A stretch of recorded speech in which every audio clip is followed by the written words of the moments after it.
Nesse mês de janeiro, agora em 2026, no início desse ano, tive a oportunidade de fazer um intercâmbio de um mês para o Canadá, mais especificamente em Vancouver, para fazer um curso de inglês. Não só eu, mas também o meu namorado João e meu irmão Gabriel também foram juntos, então fizemos os três o curso de inglês. Foi uma experiência fenomenal, assim, o tanto que a gente aprendeu em relação à própria língua, né, o inglês, quanto também sobre culturas, tradições, a se virar na prática, tanto de amizades. Então, assim, foi uma experiência tão rica que eu quero compartilhar aqui com vocês. E acho que é super importante porque é justamente um dos motivos, uma das coisas que me influenciou e me motivou a pensar em fazer algo assim também, foi justamente ouvir experiências de outras pessoas e falar, caramba, que demais, essa pessoa aproveitou tanto, falou tão bem, né, que teve essa riqueza de experiências, poxa, eu gostaria de ter isso também. Então, acho que é sempre importante a gente motivar e gerar essa motivação em outras pessoas, essa inspiração. Esse é o intuito com esse vídeo e também já deixando aqui em aberto, gente, eu quero que vocês deixem um monte de dúvidas aí nos comentários, que podem virar outros vídeos, porque quando a gente vai falar de viagem, vem um monte de temas, que é desde escolha do curso até qual que é a grade do curso e, poxa, como que você planeja a passagem aérea, também como são os gastos e organização da rotina, passeios, então são tantas coisas assim que a gente quer falar que às vezes não cabe só em um vídeo, então a ideia é estender para mais também. Mas aqui eu quero começar falando com vocês sobre o que motivou, assim, como que surgiu essa ideia de fazer o curso, né, o intercâmbio lá fora e por que um mês. Então, primeiro já contei um pouquinho pra vocês que vem de uma inspiração por ver várias pessoas que tiveram essa experiência falando muito bem. Então, acho que é muito comum a gente ver pessoas que fizeram ali, sei lá, puxa, fiquei 6 meses em tal lugar nos Estados Unidos, ou na Europa, ou mesmo no Canadá, em outros lugares, fiz um intercâmbio na Austrália, muito comum também. E a pessoa sempre fala muito bem, fala, caramba, foi uma ótima experiência, aprendi muito, fiz muitas amizades, foi muito enriquecedor. Então, toda essa motivação, assim, esses exemplos ajudam muito a entender que é uma experiência de fato muito legal, porque a gente vê um monte de gente falando disso e que apesar de falar que às vezes passou por certos perrengues, o que é normal, seja porque às vezes ficou com uma host family e a comida não era das melhores, faz parte, às vezes também a comida de outro país é diferente, ou também por questão de clima, ou por outras questões. Claro que existem as dificuldades, mas ao mesmo tempo todo mundo sempre falava muito mais do lado positivo e como é uma experiência muito mais enriquecedora, e justamente por ter os desafios fica ainda melhor. Então esse foi um dos motivos, e também além disso, os meus tios, né, pelo lado da minha mãe, então minha tia materna, né, que é a irmã da minha mãe, a tia Didi, querida tia Didi, já tava com a família lá fora, em Vancouver, né, já foram morar lá, meu tio Robson, enfim, foi com o objetivo primeiro de fazer um curso, meio que pra conseguir se estabilizar lá, e já tinha a vontade de permitir que minhas primas tivessem uma experiência internacional, então eles foram pra lá em 2019, na metade de 2019, depois bateu pandemia, né, então veio toda essa questão, a gente até ia visitar eles antes lá, mas depois a gente visitou em 2023, como férias mesmo, então eu fui com a minha mãe e com o meu irmão, a gente visitou eles no verão, que foi uma outra forma de conhecer, porque o inverno é bem diferente, depois eu vou contar esses detalhes. Mas a gente já tinha conhecido lá e assim, eu tava pensando bastante que, poxa, era uma oportunidade legal de eventualmente já ter um lugar pra ficar, porque meus tios já estavam morando em Vancouver. E, bom, a paridade também em relação ao câmbio acaba sendo um pouco mais vantajosa do que, por exemplo, Estados Unidos com o câmbio dólar americano pro real, né? O dólar canadense pro real fica ali quase em R$ 4 a paridade, né? 1 para 4, enquanto que no caso do americano a gente sabe que fica 1 para 5 e pouco, sempre acima de 5 ali geralmente costuma ser, então também tem essa questão do câmbio. E aí pensei muito pelo lado do Canadá, falei, poxa, se for rolar essa questão do intercâmbio, que eu quero muito conseguir encaixar ainda nesse período que eu tô fazendo faculdade, né, que ainda não me formei, acho que Canadá é uma ótima opção por essa questão dos meus tios estarem lá, tem já o conhecimento do local, eles têm essas referências que podem me passar também, e também ter estadia ajuda muito, até em questões de custos, com certeza, muito, em várias outras questões, então já foi um direcionamento nesse sentido, né? Então por isso também que pensei mais em Canadá, mais do que em outros lugares, porque muita gente começa com Estados Unidos, geralmente, ou outros lugares até na Europa, Austrália, por exemplo, mas eu já comecei logo pensando em Canadá mais por essa questão também. E aí uma coisa que eu conversava muito com o João, meu namorado, né, falando assim, poxa amor, acho que é importante a gente ter uma experiência como essa, no momento ainda na faculdade, que a gente já tá nesse engate de estudo, né, então acho que quando você já tá nessa atuada de estar estudando naturalmente por conta da faculdade, da grade do curso, etc, acho que é ainda mais fácil você depois embutir com algum curso diferente, assim por diante.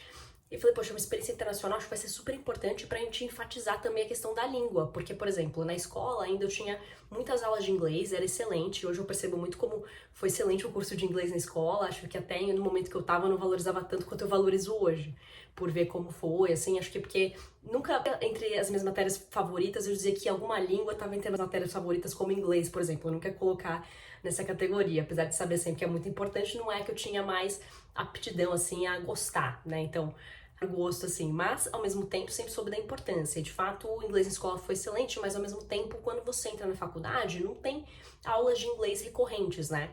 Então, você não vai estar o tempo todo, se seu trabalho também não tem esse foco, você acaba não tendo esse treino. Pro João foi a mesma coisa, então ele também tinha feito antes até escola de inglês, então, poxa, isso potencializou super, mas ao mesmo tempo teve essa quebra de, na época de faculdade, não utilizar tanto no dia a dia, então você não tem aulas de speaking, assim por diante, e no trabalho também não tinha essa coisa de sempre ter que fazer. Ele ainda teve que usar mais por um período quando ele começou a estagiar no início da faculdade numa multinacional, que aí tinha essa questão das línguas, tinha coisas que tinham que ser em inglês, né, muitas coisas, e também às vezes até em espanhol. No meu caso, eu não tive, assim, praticamente muito contato, só para coisas muito, muito pontuais, assim. Então tinha esse gap, e a gente sentia isso, a gente falou, poxa, eu acho que é importante potencializar esse aprendizado em inglês agora, porque aí depois isso é importante para o currículo, é importante para o mercado de trabalho, a gente está no mercado financeiro, então é algo super importante. E aí a gente falou, poxa, vamos tentar fazer. Então, o que eu pensei? Poxa, falei, vou começar a pesquisar cursos de línguas no Canadá, né, ver escolas, assim por diante. Eu não tinha muito parâmetro do que tinha de escola por lá, especificamente para línguas, e queria ver se a gente conseguia alguma coisa, às vezes, mais direcionada para o mundo dos negócios também. Então, às vezes, um curso mais direcionado para uma área que a gente curta, para ter um vocabulário naquele jeito, era um gosto que a gente tinha também para fazer o curso. E aí o que eu lembrei depois, falando com a minha tia, é que ela tem uma super amiga que domina muito esse assunto, ela trabalha com isso de viagens, fechar pacote de viagens, tanto para quem vai turistar fora, então vai viajar com a família, por exemplo, com amigos, etc., quanto para quem vai fazer intercâmbio. E como ela tinha essa referência, eu falei, poxa, ótimo, melhor ainda quando a gente pega uma pessoa especialista na área, que tá super acostumada. A Aninha ajudou demais a gente, e deixo o meu super obrigada a você por todo o suporte que nos deu, assim, toda a orientação, que é super importante nesse momento de viagem, principalmente quando você vai passar mais tempo do que, por exemplo, numa viagem a turismo, né, que às vezes a pessoa passa 12, 15 dias ou até menos, mas quando você vai fazer o curso, sei lá, de um mês, é muito mais tempo, né, então se preparar melhor para isso é o melhor, e ainda por cima também pensar na qualidade do curso. Então uma coisa que eu falava com a Aninha era falar assim, poxa Aninha, qual que é, sei lá, uma escola que pode ter um reconhecimento melhor também, maior custo-benefício, porque às vezes não adianta tanto a gente querer economizar tanto dinheirinho, então fazer uma escola que não seja tão legal, que não te dê tanta base, não seja tão reconhecida. O que ela falou que é muito legal é que lá no Canadá geralmente acaba sendo muito igualitário o nível dos cursos, então você não vai ver uma escola que às vezes tem um nível, sei lá, muito diferente do outro, tipo, um é muito superior ao outro. Pode ser que tenha uma diferença que você ache um melhor do que o outro, assim, na ponta, às vezes por ensino, mas eles costumam ter um padrão de qualidade muito semelhante. Então, a ponto de que você consegue, às vezes, escolher mais pelo que vai te dar um benefício maior do lado financeiro, provavelmente, mas claro que tem que estudar de acordo com o seu caso e com seus objetivos. No nosso caso, estudando as escolas, a gente fechou com uma chamada ILSC, né, que tem tanto em Vancouver quanto também em Toronto, inclusive, para quem eventualmente pensa em Toronto. Muita gente, quando olha para o Canadá, pensa bastante em Toronto também, ou Vancouver, são os principais ali, ou também até mesmo, se eu não me engano, ILSC acho que tem até na Austrália, se eu não me engano, tem alguma coisa na Austrália também, mas é a confirmar, tá? Mas eu vi que tinha alguma coisa assim. Então, eles têm essa escola de línguas, que é a ILSC, justamente eles tinham esse curso de inglês, né? E foram muito legais as aulas, depois eu vou detalhar aqui pra vocês. Inclusive, a gente conseguiu fazer aulas mais voltadas ali para o mundo dos negócios, business, então foi super legal, baita experiência, sem contar as amizades também do curso, então foi espetacular. Mas a Aninha ajudou a gente com todo esse processo do curso e tal, e aí quando a gente fechou, acho que um ponto interessante também é falar um pouco de valores aqui, porque muita gente tem essa dúvida, quanto que custa, né, o curso? Pensando só no curso, eu me lembro aqui, foi um pouco, assim, claro, falando já em reais, tá, gente? Se eu não me engano, foi cerca ali de $1.000 canadenses, então a paridade do dólar canadense pro real fica quase 4 para 1, né? Então, multiplicando por 4 dá um 4.000, só que com as taxas e tal, deu 4 e pouquinho, quase 5, na verdade. Pensando na cotação da época, tal, que tava maior também. R$1.000, mas deu em torno disso, né? O curso para um mês, tá? Então, 4 semanas de curso, fazendo no período da manhã. Então, a gente fez no horário que eles colocam lá, que é das 8h30 da manhã até 1 da tarde, tá? Então eles têm esse horário. Geralmente lá se percebe também, por exemplo, minha prima que tá estudando lá no high school, ela entra na escola às 9h15 da manhã. Então, tipo, os horários não são como aqui pra escola, que a pessoa tem que entrar às 7 ou coisa assim, então tem que chegar bem antes. Geralmente começa às 8h30 ali, já começa o curso, então é um horário um pouco diferente e acaba se estendendo um pouco mais ali no horário do almoço. Mas acho que foi um ótimo horário, assim, acho que foi um horário bem legal. Tem um detalhe também que, na verdade, a casa dos meus tios era relativamente bem distante do curso, tá? Então teve esse ponto também, a gente pegava 1h30 de transporte para chegar, então tinha que se planejar para acordar antes, mas ao mesmo tempo acho que foi uma experiência ali de ser bem raiz, então valeu bem a pena. Mas tem esse detalhe também, posso contar outros detalhes depois. E aí, então, a gente tinha esse horário do curso para fazer, esse foi o preço ali, né? Claro que também depende muito sobre a questão do reajuste da escola, então a gente comprou o curso, isso foi, sei lá, em março do ano passado, e podia parcelar no cartão normal, a gente parcelou. Tinha essa cotação na época, tinha esse valor do curso, mas agora pode estar diferente por reajuste da escola, mudança do câmbio, então foi basicamente esse custo pensando no curso, tá, gente? Sem contar outras despesas para viver mesmo no lugar. Outras coisas que existem de dúvidas, né? Também sobre preparo pré-viagem. Então, por exemplo, a gente foi num período de inverno no Canadá, já dezembro, janeiro, essa fase do ano, enquanto aqui tá super quente, 30 graus aqui no Brasil e tudo, lá fora tá 5, 6 ou menos, e isso porque a gente foi para Vancouver. Vancouver é uma região ali no Canadá, né, que fica na parte oeste, que aí no caso fica ali mais abaixo, na parte litoral também, bem coladinho ali com os Estados Unidos, Seattle. E aí, no caso, é mais quente em relação a outras regiões do Canadá. Por exemplo, se você for ver Toronto, Montreal, Quebec, muito mais frio, muito mais frio. Tanto é que quando a gente pegou um voo que ia sair aqui de Guarulhos e ia fazer escala em Montreal para depois de Montreal ir para Vancouver. Quando a gente chegou em Montreal, assim, só da saidinha do avião, você já sentia aquele gelo que tava lá fora e já via neve em volta. Então, assim, bem diferente, tá? Inclusive, tem uma diferença grande da temperatura. Então, por mais que Vancouver também esteja no inverno agora, que com certeza é muito mais frio que aqui, ainda assim é muito menos frio, por exemplo, que Toronto, que minha prima que tá fazendo faculdade lá falou, meu, tá menos 22 graus aqui, nevando, então, assim, é realmente bem diferente. Em Vancouver, a gente nem pegou nevasca, na verdade, no momento que a gente tava lá em janeiro, nem pegamos nevasca, assim, na verdade foi um inverno bem atípico lá, porque geralmente era pra nevar, tá cheio de neve, propício pra esquiar, etc, e na verdade foi uma fase do ano assim que ficou bem mais quente em relação ao inverno padrão, porque não ficava com muita temperatura abaixo de zero, ficava entre 5 e 6 graus, e tiveram até dias que saiu o sol, assim, fazia um céu azulzinho e também batia 10, 12 graus, que era o ponto que mudava tanta temperatura em relação ao que a gente estava acostumado, que a gente falava, nossa, começa a tirar casaco até, porque tá ficando muito quente aqui. E então tem essa questão de se preparar para as roupas para viagem, né? Passão grande até que meus pais estavam tendo, é assim, nossa, vai estar muito frio, a temperatura é muito diferente, tem que se preparar para já comprar um monte de casaco, etc. E também tem toda aquela preocupação de que é isso, o limite de peso para bagagem internacional, para mala que você vai despachar, grandona, 23 quilos. Passou um pouquinho, já começa a cobrar excesso de bagagem. Então, você ainda tem que pensar que às vezes você quer comprar coisas lá, então tem que ter uma margem para quando você for voltar. Então, a gente ficou pensando, nossa, como é que a gente vai balancear isso? E aí o João já tinha muita roupa térmica ali, camiseta térmica, blusa térmica ele já tinha ali, até os pais dele, da irmã, enfim, então emprestaram pra gente, que foi uma mão na roda, assim, que ele já tinha bastante de blusa térmica, calça térmica, etc. Isso faz muita diferença, gente. Então, uma das coisas que faz mais diferença pra você ir se aquecendo é você ter essa roupa bem coladinha. Então, você tem uma calça por baixo, tipo uma legging, assim, térmica, blusa térmica bem coladinha, isso ajuda muito a proteger do inverno. E aí depois você coloca um casaco daqueles meio fluffs, assim, né, que parece um boneco Michelin. Aí você coloca por cima aquele corta-vento, te faz tipo uma estufa em você fica bem protegido e consegue viver tranquilo mesmo naquele frio de 5 graus, no caso que a gente tava em Vancouver. Mas ajuda bastante. Um ponto também de dica é que, por exemplo, a minha tia, na verdade, foi dando muita dica pra gente, falando assim, Lu, não precisa ficar comprando casacão aí, porque, meu, muito mais caro do que você comprar aqui, mesmo se você fizer a conversão. Então, por exemplo, lá, se você for num Costco da vida, que é o melhor supermercado ever, vou contar mais detalhes depois, mas assim, é sensacional. E aí falou, mesmo, se você vier aqui pegar um casacão, mesmo que você vá fazer a conversão multiplicando por 4 e tal, você vai ver que vai estar mais barato do que você ir na Decathlon ou em outra loja no Brasil comprar. Então, assim, às vezes vale mais a pena você focar em blusas térmicas, calças térmicas, esse tipo de roupa, meias, assim, luva também, legal de planejar, gorrinho, cachecol, e aí o casacão bem quentão se você quisesse comprar lá, porque às vezes vai valer mais a pena em relação à paridade do câmbio, etc. Você vai pagar mais barato, às vezes você comprar até mais com o mesmo dinheiro que você gastaria aqui por um casaco. Mas sempre assim, leva um casaco daqui, né? Eu levei um casaco daqui quentinho, bem gostoso pra lá.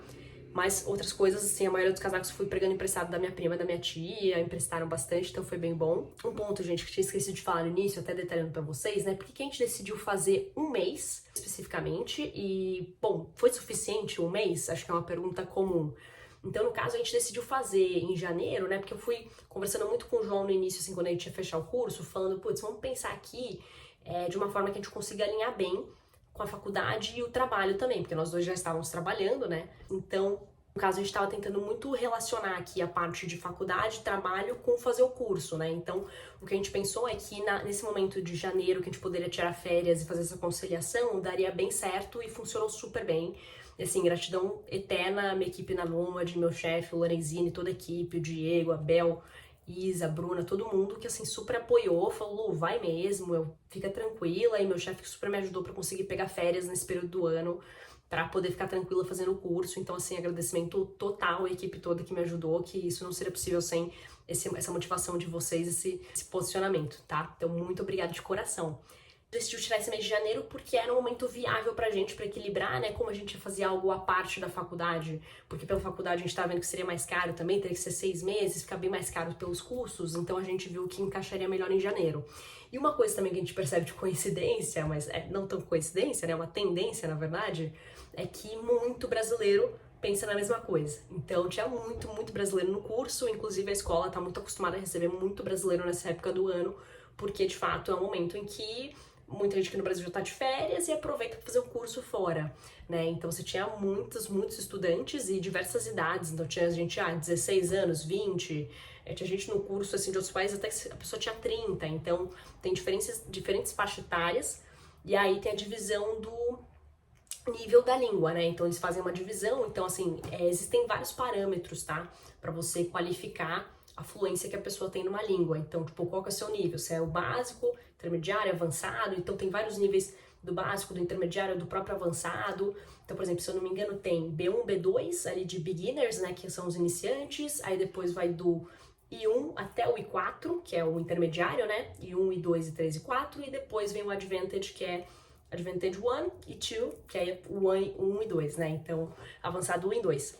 E aí, para cada nível, você tem certas características e a professora sabe avaliar bem qual que é o nível que você deve estar de acordo com várias habilidades. Então, é claro que, assim, a teacher, né, o professor tem que te avaliar de acordo com a oratória, o listening, né, como você escuta a língua, a parte de leitura, a parte de gramática, a parte de redação. Então, você tem que ser avaliado em tudo isso, assim como a gente vai aprendendo na escola todas essas habilidades no português, no caso aqui no Brasil. Essa parte do nível, né? Muita gente tem essa dúvida sobre, Lu, se eu vou fazer esse intercâmbio, eu já tenho que ter um nível mínimo de inglês ou não?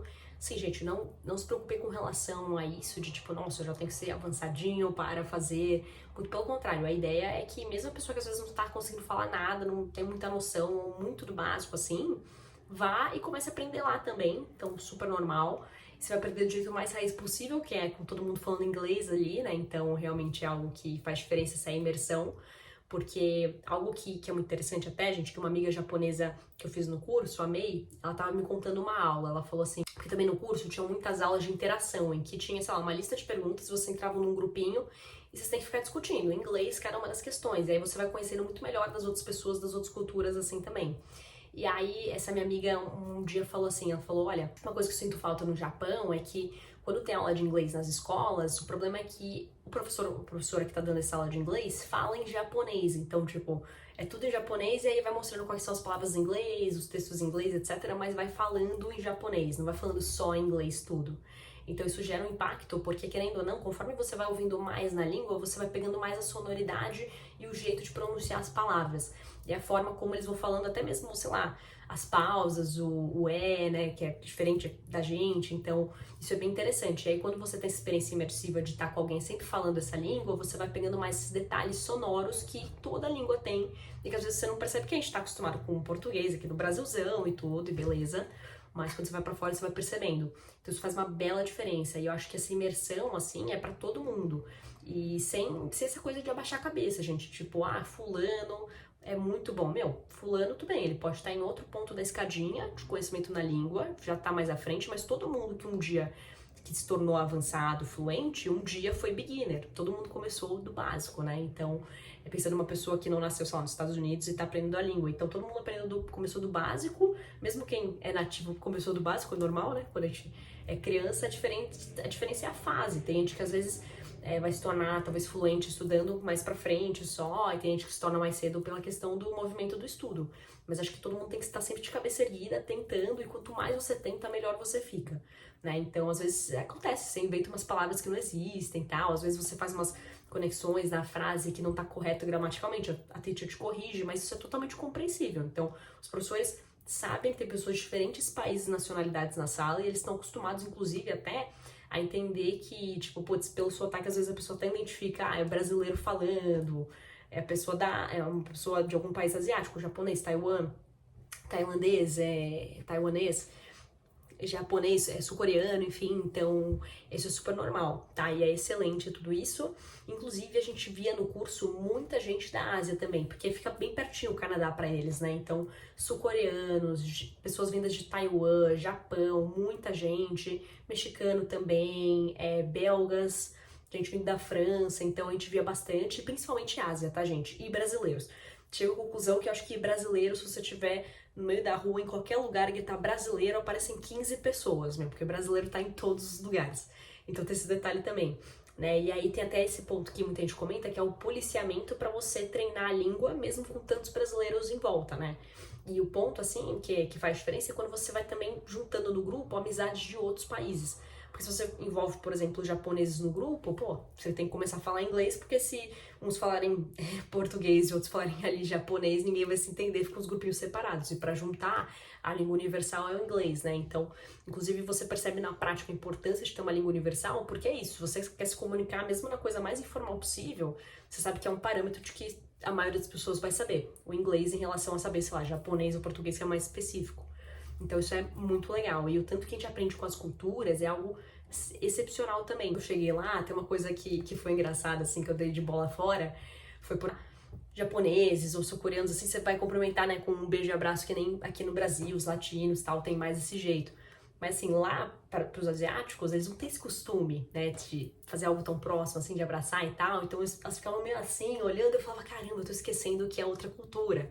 Então você vai tendo esse choque cultural e lembrando de ter esse respeito pela cultura diferente e buscando conhecer mais também da cultura da outra pessoa. Que é inclusive algo que eles mesmos falavam que acham muito legal no brasileiro. Então acho que uma coisa que a gente aprende também é que o Brasil tem um suco diferente, assim, o brasileiro tem um suco diferente. Porque a gente é muito curioso, então a gente chega logo, muito brasileiro, né? Já chega, pô, perguntando da vida da pessoa, você quer saber como é que é no Japão, qual que cidade que a pessoa mora, você não, é sul-coreano ou é japonês, enfim, então você quer descobrir.